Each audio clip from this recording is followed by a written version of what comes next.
We are going to discuss today about the fuel cell.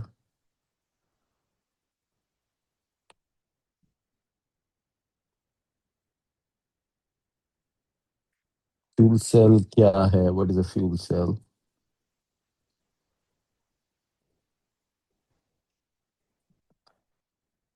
Fuel cell एक alternate source of energy है बच्चों। जो हम आज गाड़ियों में पेट्रोल डाल रहे हैं ना, उसकी बजाय अगर हम सोचें कि यार ये बहुत प्रॉब्लम्स है, एनवायरमेंटल इश्यूज करते हैं ये वो, तो हम उसके लिए जो हमने ऑल्टरनेट हल सोचा है वो एक फ्यूल सेल है। तो लिखें क्या है? Fuel cell is an electrochemical cell. Please write down. Fuel cell is what? It is an electrochemical cell जो क्या करता है? Which generates electricity। कैसे इलेक्ट्रिसिटी जनरेट होता है? उस पर फिर गाड़ी चलती है। हम आज गाड़ियों में इसको यूज करते हैं, alternate source of energy to the fossil fuel है। और इसके रॉ मटेरियल क्या है? हाइड्रोजन एंड ऑक्सीजन गैसेस हैं। तो बेसिकली हाइड्रोजन एंड ऑक्सीजन इसमें रिएक्ट करते हैं और क्या बना देते हैं? वाटर बना देते हैं, और उससे इलेक्ट्रिसिटी जनरेट होती है बच्चों।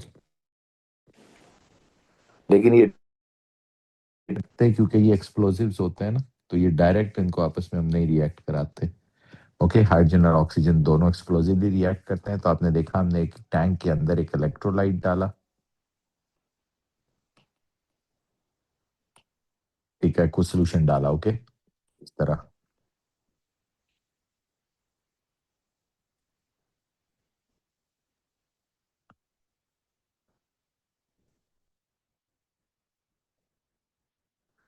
और इस इलेक्ट्रोलाइट के अंदर हाइड्रोजन और ऑक्सीजन को पास कर दिया जाता है, और ये आपस में क्या करते हैं? ये आपस में रिएक्ट करते हैं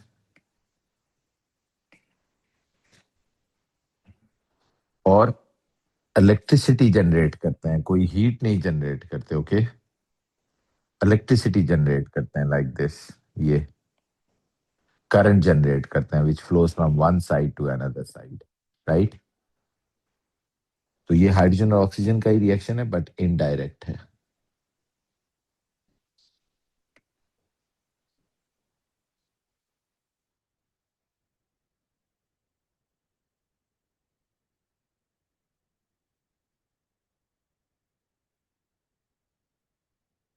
ये दोनों आपस में रिएक्ट करके क्या जनरेट कर रहे हैं? इलेक्ट्रिसिटी जनरेट कर रहे हैं।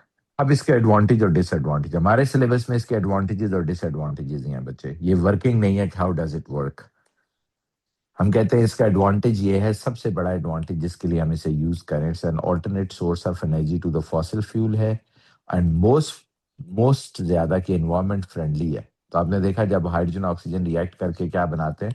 Product is water. No sulphur dioxide, no nitrogen dioxide, no carbon dioxide. आपको पता है फॉसिल फ्यूल जब बर्न करते हैं तो कार्बन डाइऑक्साइड, कार्बन एमिशन बहुत ज्यादा होती है। तो हम कहते हैं जी ये एक alternate source of energy to the fossil fuel है, and the waste product is the only water. So there is no issue with the environment. जब ये यूज हो रहा होगा तो एनवायरमेंट के साथ कोई इशू नहीं होगा। ओके,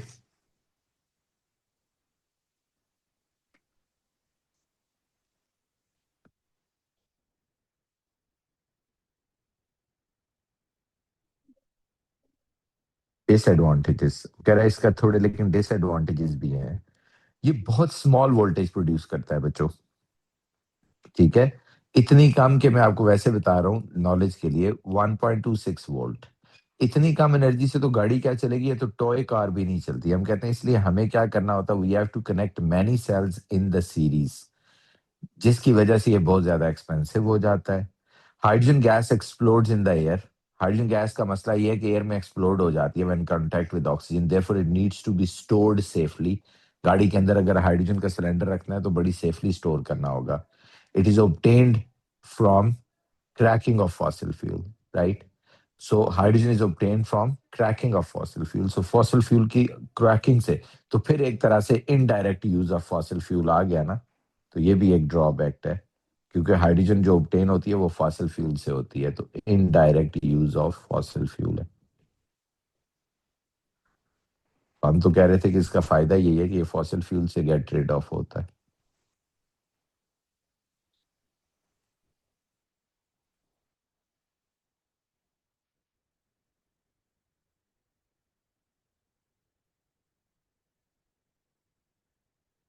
क्लियर है बच्चों?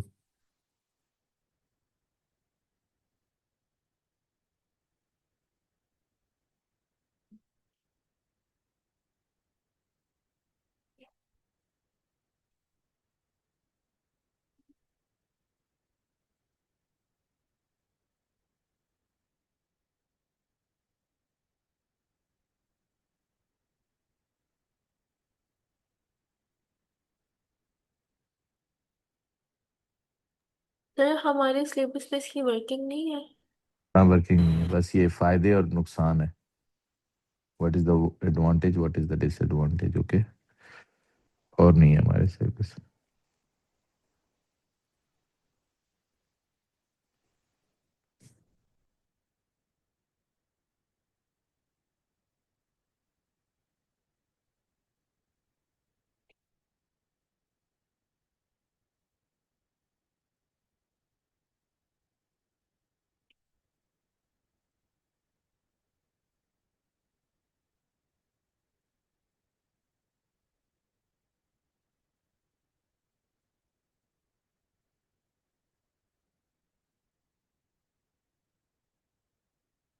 ये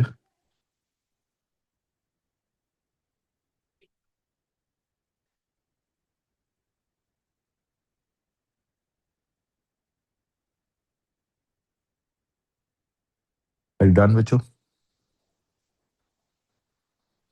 जी सर।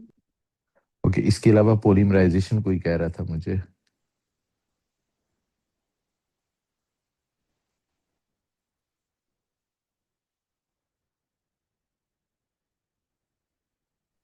सर अमाइनो एसिड्स का मुझे समझ नहीं आया था। अमाइनो एसिड का क्या चीज बताइए? पॉलीमराइजेशन, अच्छा ठीक है, वही बताने लगा सर हूँ। उसकी पॉलीमराइजेशन कैसे बनती है? बताने लगा हूँ पॉलीमराइजेशन जी।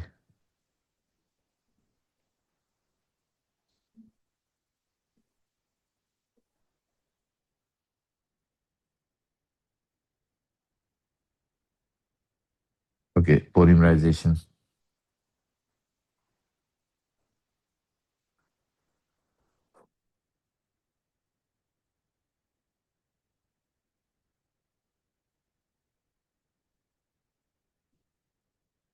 देखो बच्चों, जो पॉलीमराइजेशन का प्रोसेस है ना, वो है अ,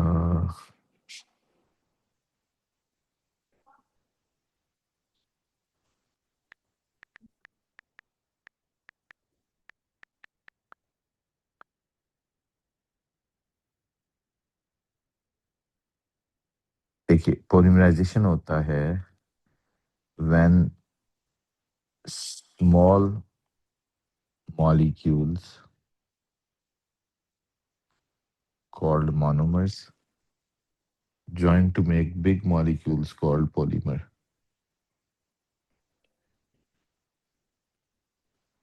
Small molecules called monomers, पहले तो ये फिनोमेना समझे, join to make one big molecule called polymer.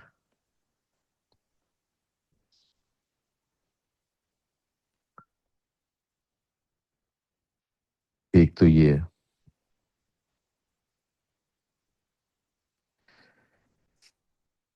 ये एक ऐसा प्रोसेस है जिसमें छोटे मॉलिक्यूल जो इस तरह होते हैं,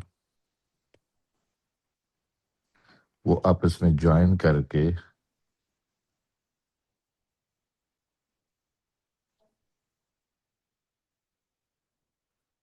ये एक बड़ा मॉलिक्यूल बना देते हैं,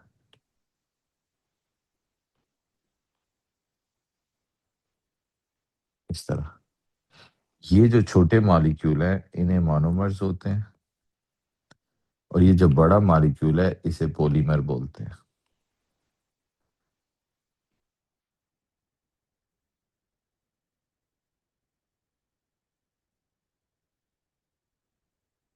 एक बात, अब वो कहते हैं ये जो ज्वाइनिंग का प्रोसेस है ना, इसके आगे टू टाइप्स हैं।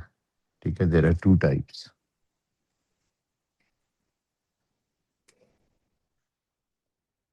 इनकी दो टाइप्स हैं। एक को बोलते हैं एडिशन पॉलीमराइजेशन,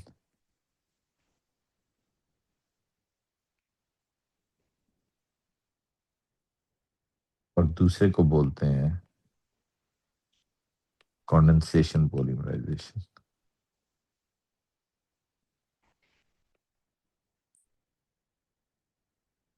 अब क्या फर्क है? वो कहते हैं जी अगर आपके ये जो मोनोमर होता है ना, जो छोटा मॉलिक्यूल होता है, अगर जैसे एक बीकर में इथीन है,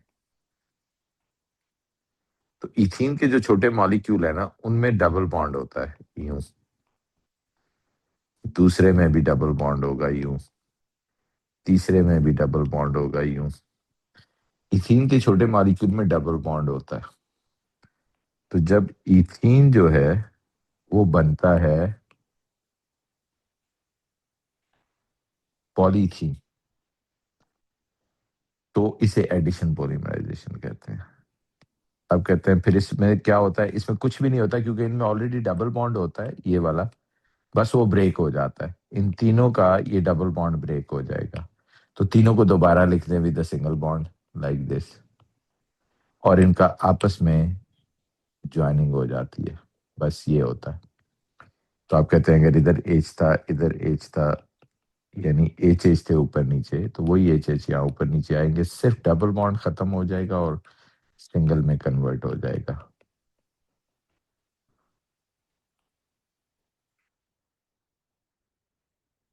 ठीक है, तो ये इथीन से क्या बन गया, पॉलीथीन। तो क्या सिर्फ 3 मॉलिक्यूल होंगे? आप कहते हैं सिर्फ 3 मॉलिक्यूल, कहते हैं नहीं, ये तो हजारों में होते हैं। ये क्या होते हैं, ये हजारों में होते हैं, लेकिन हम शो सिर्फ इस तरह करेंगे, यूं, ये और ये। ठीक है, तो ये क्या है, this is ethene and this is poly ethene showing 3 repeat units. आप कहते हैं जी हम कर नहीं सकते, इसलिए it's poly ethene showing 3 repeat units, 3 repeat units वाला पॉलीथीन है। Okay, so here is the polythene showing 3 repeat units. Got it? Okay. Sir इसकी कंडीशंस क्या होती हैं? अब इसकी कंडीशन है, कैटलिस्ट यूज होती है जिसे ज़ीलगर-नाथा कैटलिस्ट कहते हैं उसमें, लेकिन वो आपके सिलेबस में नहीं है। ओके, सो ये इथीन से पॉलीइथीन बन गया है, राइट? और ओके पॉलीइथीन जैसे मैंने कहा हजारों मॉलिक्यूल्स ऑफ इथीन होते हैं, बट हमें 1-2 शो करने होते हैं। तो यूजुअली आपको एग्जामिनर एक भी शो करने को कह देते हैं, तो आपने बस इथीन को शो करना है यूं, ये, और इसको एन टाइम रिपीट कर देना है। ये इथीन से ये क्या बन गया, दिस इज पॉली इथीन। तो ये क्या है, showing 1 repeat unit. Okay, sir हमें इसी तरह अब रिपीट इसमें यूनिट्स का कैसे पता चलता है? वो बता देते हैं ना, बस जो मोनोमर होता है ना उसी का डबल बॉन्ड खत्म कर दें और इधर इधर कर दें तो वही रिपीट यूनिट बन जाता है ना। और वो बता देते हैं कितने शो करने होते हैं। ये पॉलीथीन शोइंग 3 रिपीट यूनिट के साथ था, ये पॉलीथीन शोइंग 1 रिपीट यूनिट के साथ था। ओके, अब जैसे अगर प्रोपीन है, लेट्स से, ये देखिए ये प्रोपीन है,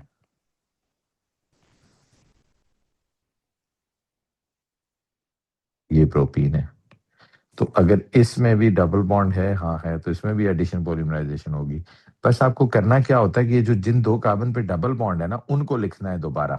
अब ये ट्रिकी पॉइंट है, गौर से सुनना। मैंने इन 2 डबल बॉन्ड को लिखा, इसमें क्या है, इसमें 2 हाइड्रोजन है ऊपर और नीचे, एक हाइड्रोजन ऊपर है, एक हाइड्रोजन नीचे है। इसमें भी क्या है, एक हाइड्रोजन है इधर ऊपर, तो आप कहते हैं जी एक हाइड्रोजन इधर ऊपर है, और फिर एक ये पूरा CH3 है, तो इसको यहाँ नीचे ले आए, हैमर करके ना यहाँ नीचे ले आए, यूं लिखते हैं इसको। तो ये बस एक ट्रिकी पार्ट होता है कि आपने जिन 2 कार्बन पे डबल बॉन्ड है ना, बस उनको लिखना होता है अलग करके। तो बस उसके बाद ये डबल बॉन्ड खत्म कर दें, तो ये रिपीट यूनिट बन जाएगा मोनोमर से। और जितने रिपीट यूनिट शो करेंगे उतने उस पॉलीमर में आप शो कर दें। जैसे मैं अगर सर एक ही शो लेकिन करता इसकी हूँ, डेफिनेशन में तो ये कहा था कि it means to break the double bonds. हाँ डबल बॉन्ड खत्म हो गया ना। अब ये देखें ये पॉलीप्रोपीन है, वो तो सिर्फ मैंने उसको लिखा है रीअरेंज करके आपको समझाने के लिए। आप तो यहाँ से डायरेक्ट यूं लिखोगे ना, ये polypropene showing 1 repeat unit, showing 1 repeat unit only। इसी तरह अगर फॉर एग्जांपल सर इसमें वी 2 रिपीट यूनिट्स नहीं है, 1 कैसे? नो, ये जो चीज है ना, ये एक मान ये है ना, इसी को मैंने यहाँ एक दफा लिख दिया डबल बॉन्ड खत्म करके। तो एक रिपीट यूनिट में 2 कार्बन होते हैं हमेशा, वही 2 कार्बन जिन पे डबल बॉन्ड था, राइट। अब इसी को फिर दोबारा देते हैं इधर। अगर जैसे ब्यूटीन है या ब्यूटवानीन है, ये देखें, सो 1, ये देखो ये ब्यूटवानीन है, कह रहे इसकी पॉलीमराइजेशन शो करें।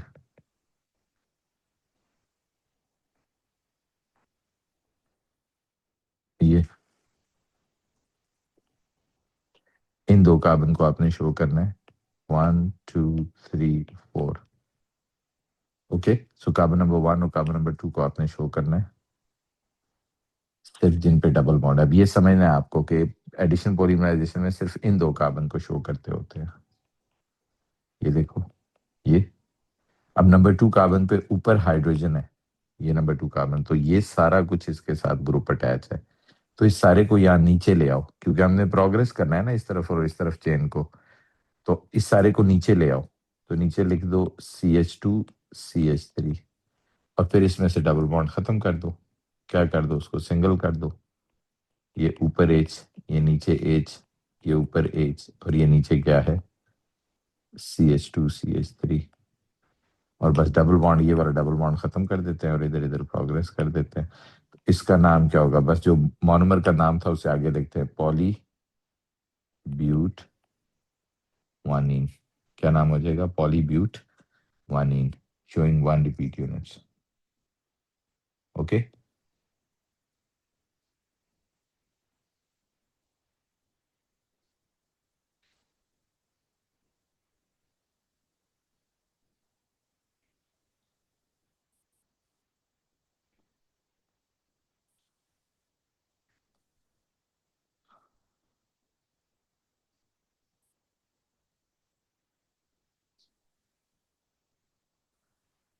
okay,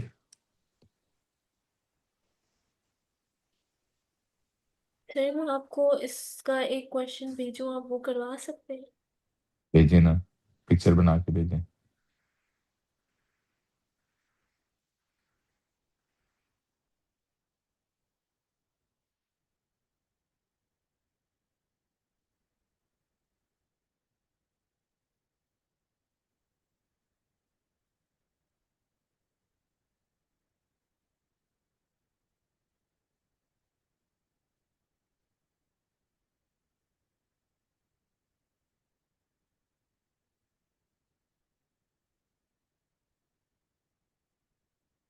भेजे, सर एक मिनट भेजिए।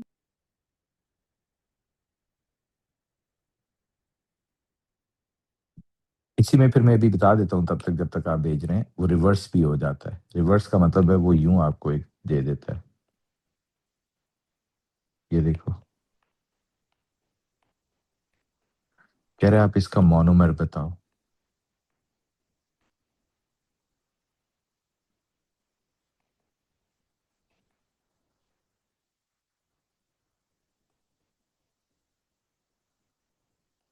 कह रहे ये पॉलीमर है, आप इसका मोनोमर बताओ।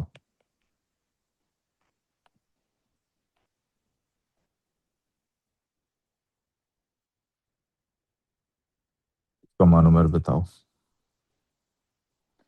ये 2 कार्बन है ना, ये 2 कार्बन है, ये 2 कार्बन है, तो आपको बेसिकली 2 कार्बन के यूनिट को ढूंढना होता है। इसको काट के यहाँ नीचे लिख लें। आप कहते हैं ये देखें, ये नीचे लिख दिया, ये H, भेज दिया सर। ये H और ये CH2 CH3। अब इसी में वापस डबल बॉन्ड डाल दें तो ये बन जाएगा, ये देखें ये मोनोमर बन गया। अगर इसी को मैं सीधा करके लिखूं तो यूं बन जाएगा। पहला कार्बन क्या है, CH2, ये, फिर आगे आ गया डबल बॉन्ड और आगे कौन है, CH, फिर ऊपर चले जाएं, आगे कौन है, CH2, फिर आगे कौन है, CH3। ये वही ब्यूटवानीन बन गया ना। ये तरीका होता है बच्चों। ओके, ये जो आपने बेचा ये कॉन्डेंसेशन है, ये एडिशन नहीं है, मैं अभी कराने लगा हूँ। यहाँ तक बात समझ आ गई कि एडिशन मोनोमर से पॉलीमर कैसे बनता है और फिर पॉलीमर से वापस मोनोमर कैसे बनता है, ये सिर्फ एडिशन पॉलीमराइजेशन में होता है। दूसरी टाइप होती है that is called condensation polymerisation.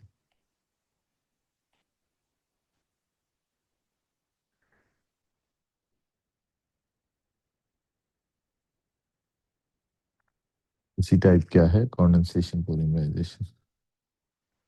अब जो कॉन्डेंसेशन पॉलीमराइजेशन है वो कब होती है? वो होती है जब में सैचुरेटेड होते हैं ऑर्गेनिक कंपाउंड।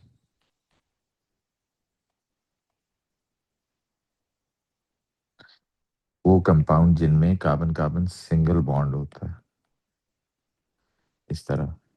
अब इसकी 3 एग्जांपल आपको याद करनी होंगी सैचुरेट कॉन्डेंसेशन पॉलीमराइजेशन की, और आप उसी में गलती करते हैं कि आप वो याद नहीं करते। अब वो याद कर लें। एक है नायलॉन, एक है पीईटी और एक है प्रोटीन। बस ये 3 चीजें हैं, ये 3 एग्जांपल्स हैं सिर्फ। एडिशन में तो कुछ भी दे सकता है ना, आपको सिर्फ सिखा दिया है कि जिन 2 कार्बन पे डबल बॉन्ड है बस आपने उनको सीधा करके लिखना है और फिर आगे उसी को रिपीट कर देना है। बट आ कुछ भी सकता है, जैसे वो ज्यादा फेमस ये है विनाइल क्लोराइड भी इसमें पूछ लेता है, ये आप बाद में खुद कर लेना ये वाला। लेकिन इसमें क्या है, इसमें आपको इन 3 से बाहर कुछ नहीं आता। सो हम कंफ्यूज इसलिए हो जाते हैं कि वो चाहे तीक के बच्चे बहुत ज्यादा घबरा जाते हैं कि पता नहीं क्या चीज है। जो कंडेंसेशन पॉलीमराइजेशन है उसमें इसके अलावा कुछ नहीं आएगा, इन 3 के अलावा। ठीक है, जो कंडेंसेशन पॉलीमर्स है।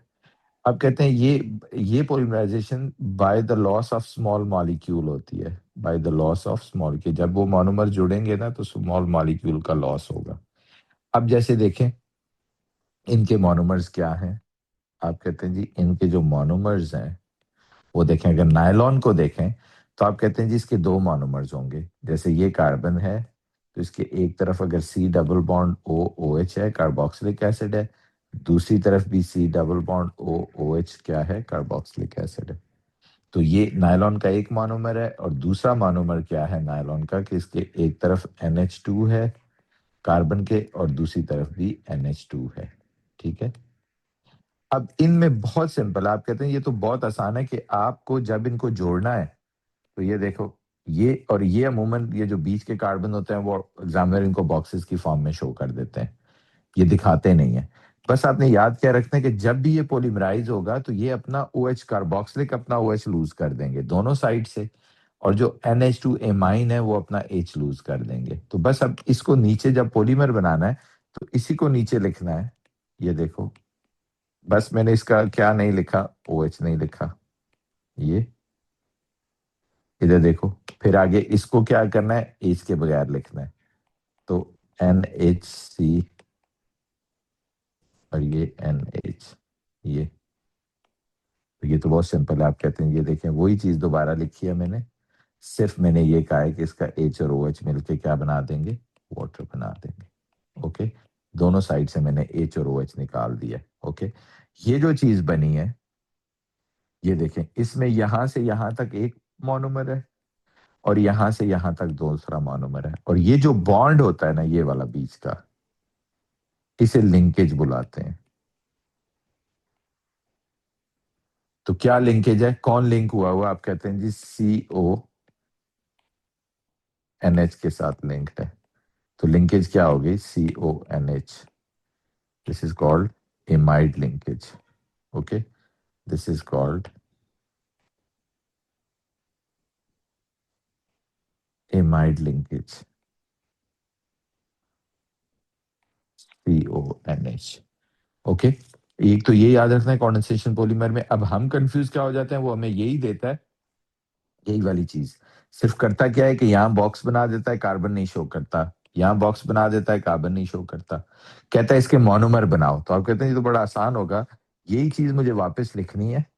जैसे चले मैं इन बॉक्स के कलर चेंज कर लेता हूँ ताकि हमें पता चले। ये वाला जो बॉक्स है ग्रीन वाला, तो ये मुझे लिखना है CA के दोनों तरफ क्या है, C double bond O, C double bond O।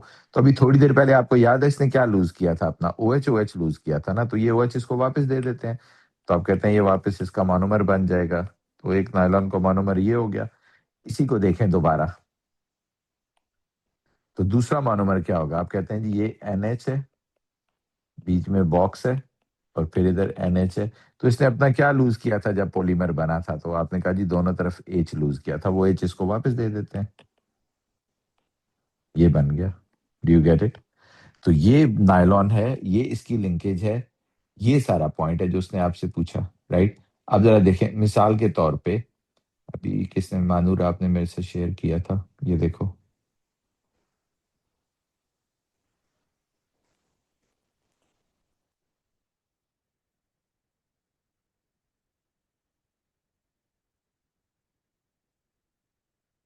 Look at this.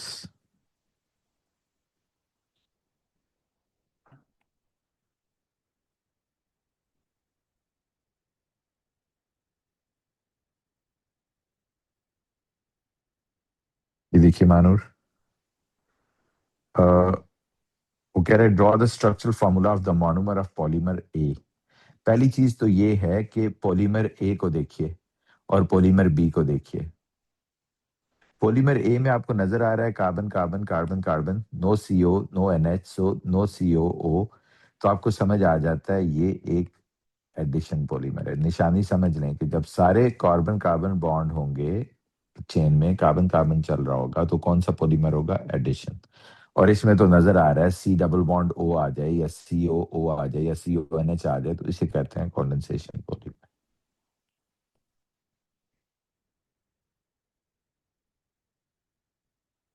अब वो कह रहे हैं इसका मोनोमर, अभी मैंने सिखाया है कि इसका मोनोमर हमेशा 2 कार्बन का यूनिट होता है। तो ये 2 कार्बन का यूनिट हो गया और ये 2 कार्बन का यूनिट हो गया, तो 2 कार्बन के यूनिट को यहां से तोड़ लेते हैं हम। तो ये बन गया CH2 CH और फिर ये CH3, और उसमें वापस क्या डाल दो? डबल बॉन्ड डाल दो, तो ये बन गया इसका मोनोमर। तो अब कहते हैं इसी का मोनोमर अगर मैं सीधा करके लिखूं, तो ये देखो यही वाली चीज दोबारा लिख रहा हूं यहाँ पे, ये H है, इसके साथ ये H है, तो इस CH3 को नीचे लिखने की बजाय यहाँ ऊपर सीधा कर देता हूँ, ये CH, ये बन गया उसका मोनोमर। अगर वो नाम पूछता तो प्रोपीन होता है इसका नाम, ठीक है। अब वो कह रहे हैं जी कि identify the functional group circled in polymer B. अब जिस तरह, मैं वापस 1 मिनट के लिए उधर ही जाता हूँ, इधर देखें जिस तरह ये बना था ना नायलॉन, नायलॉन एक क्या था, इधर देखें, नायलॉन, नायलॉन में एमाइड लिंकेज थी, और इसे हम बोलते थे पॉली एमाइड भी बोलते हैं इसको। तो इसके मोनोमर, ये जो फंक्शनल ग्रुप है ना, इस कंपाउंड को कहते हैं डाई कार्बोक्सिलिक एसिड, और इसको बोलते हैं डायमाइन, ठीक है। 2 एमाइन हो तो डायमाइन होता है, 2 कार्बोक्सिलिक हो तो डाई कार्बोक्सिलिक होता है। अब इसी तरह ये जो PET है ना, अगर आप इसके मोनोमर देखें, तो इसके मोनोमर में एक तो यही है डाई कार्बोक्सिलिक। अब बॉक्स भी आप समझ गए होंगे मैंने बॉक्स क्यों ड्रॉ किया। और इसके अंदर जो दूसरा है,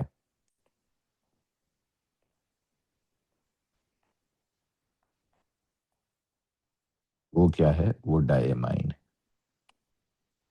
ओ सॉरी, वो डायओल है, सॉरी, वो तो डायमाइन तो उसका था ना नायलॉन का, इसका जो दूसरा है वो डायओल है, यानी अल्कोहल इसको बोलते हैं।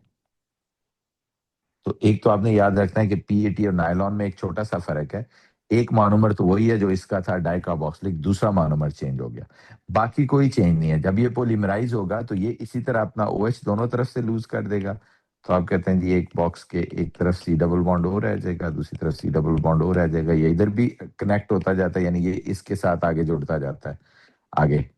इसी तरह जब ये इस तरफ जाता है तो ये अपना क्या लूज कर देगा? ये अपना H दोनों तरफ से लूज कर देगा, तो फिर ये रह जाएगा O box O plus H2O।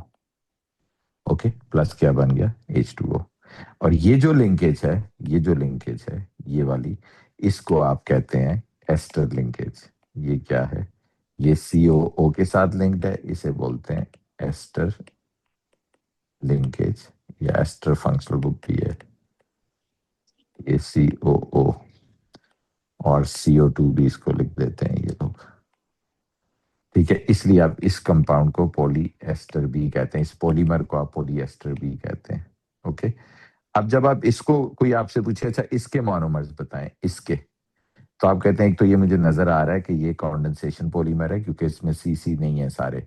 दूसरा मुझे ये नजर आ रहा है कि यहाँ से यहाँ एक मोनोमर है और यहाँ से यहाँ दूसरा मोनोमर है, और इसकी लिंकेज मुझे बता रही है कि ये पॉलीएस्टर है, ठीक है। तो इसका एक मोनोमर आप फिर यही चीज दोबारा लिख के OH वापस लगा दो तो मोनोमर बन जाएगा। ये O के साथ H लगा दो और इधर भी O के साथ क्या लगा दो, बस O के साथ OH लगा दो, ये एक मोनोमर हो गया। और ये बॉक्स बना के O दोनों तरफ क्या लगा दो H, तो ये दूसरा मोनोमर बन जाएगा। So simple. बस आपको गौर से देखना होता है कि इसकी लिंकेज क्या है और इसका ये क्या है। आप जरा देखिएगा, उसी क्वेश्चन पे वापस जाते हैं। ये देखें, कहते हैं identify circle B, polymer B में, ये पॉलीमर बी में जो सर्कल हुआ है वो कौन सा, अब तो आपको समझ आ गया व्हाट इज दिस लिंकेज और व्हाट इज दिस वो functional group circle in B, ester है ना, इसको एस्टर लिंकेज भी बुलाते हैं हम। Describe 2 types of organic compound which have reacted to form the polymer B.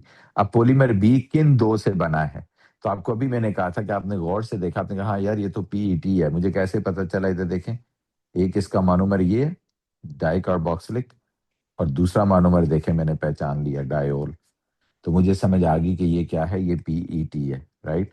तो जब आप इसको लिखते हैं तो अब अगर आप इसके मोनोमर बनाएंगे तो इधर देखो आसान है ना, CO बॉक्स, क्या लगा देना है इसके साथ, OH लगा दें।